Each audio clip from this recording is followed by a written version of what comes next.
Obviously excited to get out on the field and, really 21 days away from our first game. Incredible schedule this year, competition wise, as far as talent across the country. And we're going to face a lot of really good teams. And I feel like we're going to have a really good team as well. So with that being said, we're just going to, try to pick up where we left off in fall baseball. I tell them I don't feel like we start over when spring ball gets here. We just kind of pick it up where we left off, and we continue to get better. So far, so good. Everybody's healthy right now, but looking forward to watching these pitchers pitch and help us make some decisions as far as starting pitching and kind of take it from there. So glad to be here. Coach, you want to start us off? Yeah, sure. Dave, you kind of touched on it there. You're trying to get some answers on your starting pitching. Do you have an idea of what your rotation is going to look like right now, or is it still completely up in the air? Or how's that going? No, I mean we've got an idea. We've got 6 or 7 or 8 guys that we can start right now, and there's probably a few more guys in that locker room tell you they should be starting. It's a good issue, a good problem, I guess, to have, because the guys that aren't starting, they have starter stuff or better. Maybe they're a guy that can only go a couple innings or an inning here and there, but their stuff is, closer type stuff. And, we just got to figure it out. And it may take some time. It may take 4 weeks into the regular season before we get it figured out, but hopefully we'll have it figured out before we open with Alabama here in SEC play. Curtis?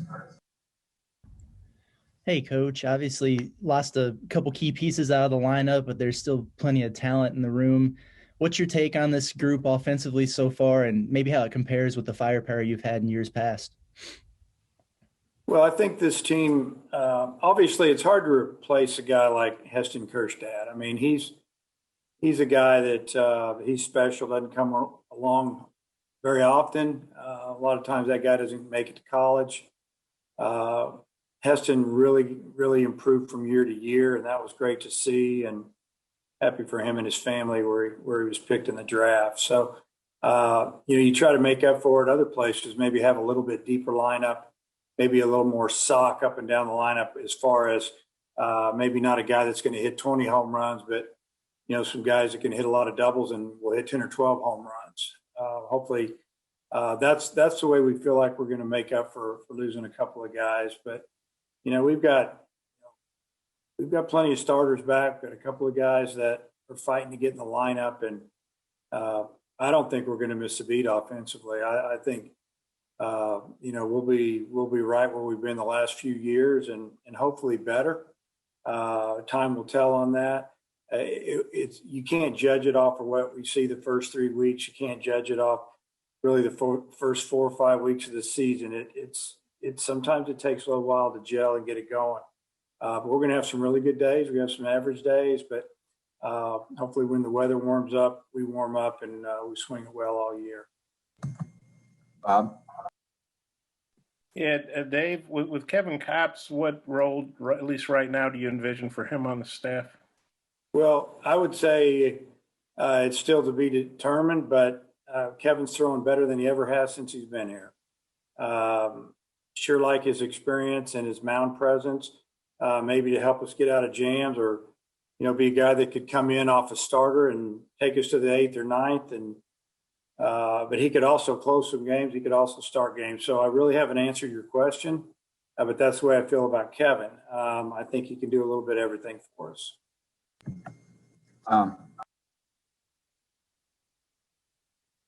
Dave, when you look at the talent that people were able to retain for you, Opitz and Vermillion and other guys, how do you see the level of ball being in the SEC this year? Well, not only the SEC, across the country, the talent level is probably better than it's ever been because of experience and age. In the SEC, I know that every team kept guys they would have lost in a normal draft. Draft was only 5 rounds, and then some kids signed free agent. and didn't make a lot of money, but they felt like it was time to go. But a lot of kids stayed and came back. And then you look on the other side of it, kids that might have signed out of high school. I feel like we probably kept a couple of kids there for sure, maybe more.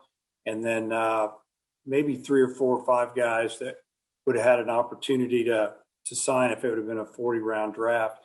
And I think it's that way across the conference. I think that's that way in the Big 12.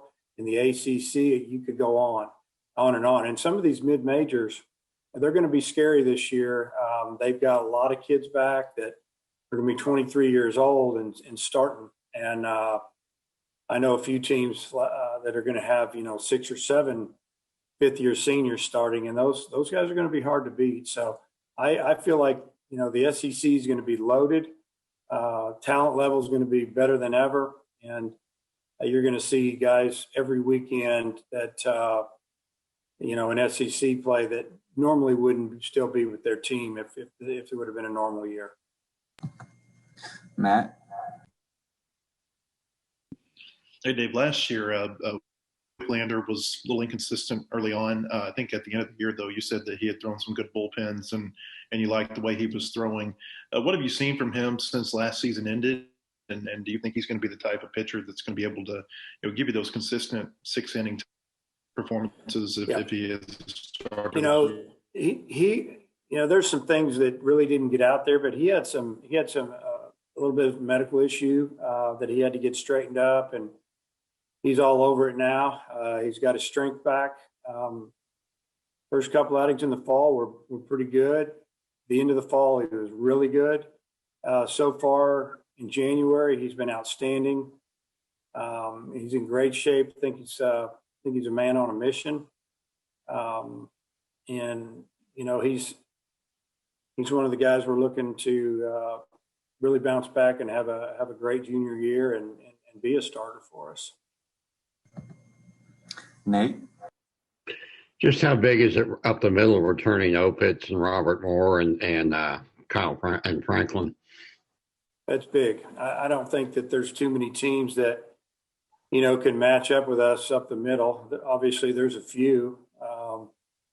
Then you throw in Jalen Battles, who's, got a year and a half basically of playing at a junior college and had an outstanding fall for us, who's probably going to play shortstop for us. And, those guys they'll be tough to beat when you look at having all of those guys. And, I feel like that some of those guys have a chance to play in the big league. So if we can keep those guys healthy and on the field, it's going to be fun to watch. All right, let me know if we got questions in the chat. Hutch? Hey, Dave, y'all have a ton of arms on the roster. How many pitchers do you think y'all could use this year? And with the travel roster getting bumped up to an extra 3 guys, do you envision those spots being used on pitching? Yeah, I mean, we do have a big roster, obviously, as do a lot of teams. When you keep 5 or 6 pitchers that you didn't think were going to be back after their junior year, and then you keep another couple of guys on the other end out of high school, all of a sudden you've jumped up 5, 6, 7, 8, 9 guys. And it's just the way it is for a year. How many can we use? I mean, we're going to use more than ever. I'll tell you that, because we're going to get some guys some time. That's the way we feel going into the season. I guess I haven't really sat down and counted it. We're getting ready to start scrimmaging and inter-squad here this weekend. So we're going to throw a lot of guys the next 3-4 days, throw everybody. And then we'll do it again the next weekend and the next weekend. And maybe a couple of guys we'll throw on the Tuesday and Wednesday an inning before we open up the regular season in Arlington. So, I really can't put a number on it. I just don't think that would be right. We're just going to let guys prove to us that they're ready to pitch, and if they do, they're going to pitch. Kevin? Hey, Coach. 2 freshmen that really stood out from the Fall World Series that you talked about, Caden Wallace and Jackson Wiggins. Are they still progressing, and are there any other freshmen that have caught your eye, coming back from the break? Well, I'd have to say on the position player side, Wallace is, has an opportunity to get in the lineup right away. third baseman kind of by trade. It's what he played most of the time growing up. He's also played a little bit of outfield, maybe first base here and there. We're working him more in the outfield now just because there's more possibility to get his bat in there, and he brings some power to the lineup, and he can run as well. So he's been doing a nice job in the outfield, working hard at it. And we in the fall he split time, but I would between the infield and outfield, but it was more like 80-20 on the infield. And I talked to him about we need to flip that right now. And he gets his work in on the infield, but he's putting most of his time in with the outfielders. And I think it's helped him relax a little bit, and he knows what he's trying to do right now. And, as a freshman, you just want to get on the field, no matter if you're playing your position of choice, you just want to play. So as far as Wiggins, obviously he's really talented. We'll see how it goes. These bullpens are pretty good. He throws the ball effortlessly. The ball just kind of jumps out of his hand. And there's been some good bullpens in there. Talking to Coach Hobbs, I think Nate Wogelmuth is another freshman that could jump out there. And there's more. But they got to go out there and show it to us before we're going to really, put them out there in a tough situation. Nate? Where does Paulette figure as far as pitching? Is he a starter, reliever? Kind of where does he fit? We're going to give him every opportunity the next 3 weeks to prove to us that he can start for us. His stuff's been really good. His bullpens have been outstanding. Velocity seems up, getting bigger and stronger. He's an outstanding defender in the middle of the field. As far as from being a pitcher, he can fill his position. So if he can show us over the next few weeks that he can give us 4, 5, 6 innings, he's got as good a chance to start in the first weekend as anybody. Bob? Dave, Christian Franklin's getting some preseason All-American attention, I guess you'd call it. What are your expectations for him? And he just seems like such a well-rounded player. He is. He's got a lot of tools, so to speak. They grade you professionally off of 5 tools, and he's right there. We feel like that he's going to have an outstanding season. I don't feel like at this time he feels any pressure to go out and put up big numbers. He's pretty level-headed. If you watch him take batting practice now compared to last year and the year before, it just seems easy for him. His swing is really good. It continues to get better. He has power to all fields. He can hit a breaking ball over the new building in right field. He can pull the ball, 425, 430 feet. He's got a lot of talent, and he's a great person, like you said. So I feel like he's going to have a tremendous season. Matt? Hey, is Matt Goodhart's shoulder well enough for him to play first base? And if not, what are your thoughts at first base? And then I was wondering about right field. What do you think about that position too? Yeah. Well, Matt's playing first base, in the scrimmage today, Friday. I don't know what day this is going out, but we're scrimmaging today, and he's playing first base on one of the teams. His throwing is better. Obviously, it is what it is. He's had major surgery there that's tightened that up pretty good, but it's gotten better. It's better than it was last year at this time by a lot. We also have Cullen Smith can play first base, throws right, hits left, and had a tremendous fall for us. He actually led our team in batting average this past fall. And then, at the same time, Brady Slavens could play first base. Brady's been working out at third, first, and outfield. And there's probably another one I could throw in over there. Kaysen Tollett's been working out at first, came in here as a catcher, has gotten big and strong, and hits right-handed. All the guys I mentioned all hit left-handed, so it gives us another option over there. Wallace could play first. As far as right field right now, Zach Gregory, left-handed hitter, Caden Wallace, Brady Slavens. Those are the guys that probably jump out at me right now. Obviously, center field is in good shape there. Webb's our left fielder. He's a guy that he's been really good lately. So excited for him to have a big year as well.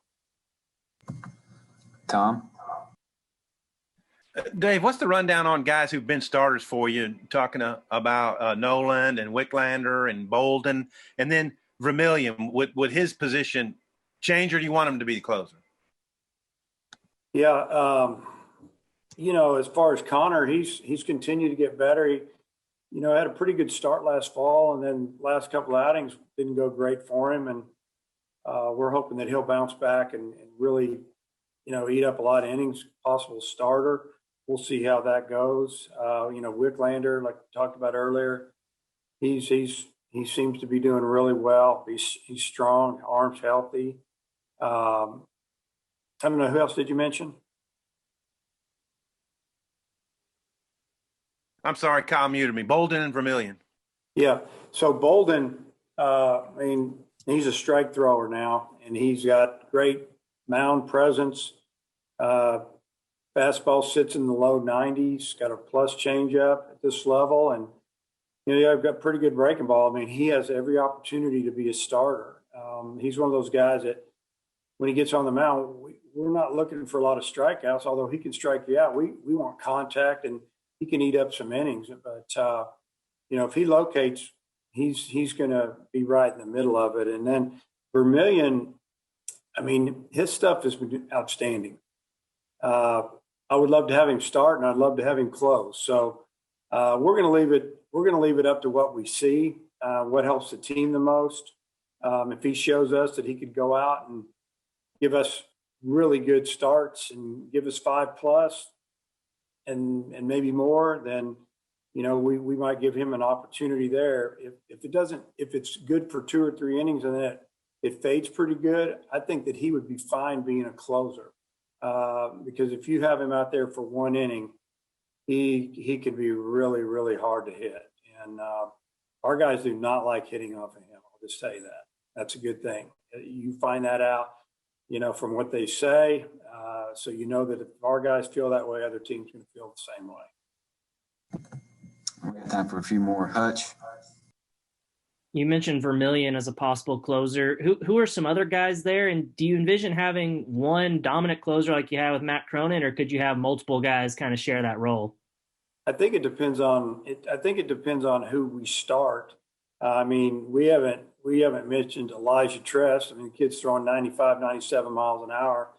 Got a little better breaking ball, and that's the key for him. He throws strikes, he competes. He's going to throw harder, believe it or not. He's getting bigger and stronger. We haven't even mentioned Cole Ramage. This is a guy that's been throwing the ball extremely well this year, better than ever. And he has an opportunity to start. He could be a middle reliever. There's a lot of options there, throwing the ball harder than he has. He's bigger and stronger. It's just kind of what happens with maturity. He just starts to become a little easier. And we have a JUCO transfer, Ryan Costu, that his stuff's filthy. If he throws strikes, he's got one of the better breaking balls on the team. It's a hard downer, but he's a guy that's also he made a few mistakes coming in here as far as location, and our guys hurt him. But he's been good as well. And there's more. I haven't even mentioned Caden Monk. We really like Caden. Long reliever, could be a starter. He's hard to hit. Usually if there's an issue there, he gets himself in trouble with maybe command. But if he throws it over the plate, we don't hit him. Zach Morris, he's throwing the ball well again. He didn't have a great fall. He's throwing the ball extremely well. And then we also have a transfer, Lockhart, that we haven't mentioned. He's got a chance to be a starter. And these guys are going to get some starts in the next couple of weeks, and we'll see how it goes. Last one, Matt. David, it sounds like you've got a lot of pitchers you like. Maybe you like the versatility. Different guys can do different things. I wonder what you can say about just the versatility of your pitching staff. And, is it your team's strength this year? Maybe if you could elaborate on that a little bit. Well, I think obviously that's to be determined. One of the reasons, from the outside looking in, maybe media where we're being ranked, I think a lot of people that maybe haven't been around here a lot, they like our lineup. they like, our returners, and they know we have a good amount of pitchers. But I think probably the difference between us being, ranked 14th in one poll or maybe fourth in a poll is because of starting pitching. We don't have those two big time guns back that Florida has or Texas Tech has, or some of these teams that are being ranked ahead of us, like Ole Miss. I mean, they've got three starters back. So we've got to get our rotation figured out. And it may float a little bit as far as maybe two guys are in and we're floating and figured out the third guy. But if our pitchers will buy into the team and helping the team and whatever it takes to help the team, we're going to have a really good year. I do like the versatility of our pitching staff because there's such a good mix of left-handed pitchers, right-handed pitchers, and a lot of good arms. And if a guy goes down, it needs a couple weeks off, someone's struggling, we should be able to plug somebody in. It may be a little bit younger or less experienced, but as far as the stuff, there's not much difference. So just looking forward to watching this evolve. And like I said, it's a long season, and it may take us half the season to get everything right. We just need to have it right for the second half. And, if you look at the schedule, it's loaded. So we're going to find out pretty quick what we need to work on with who we play. And I'm excited about that. I know the players are.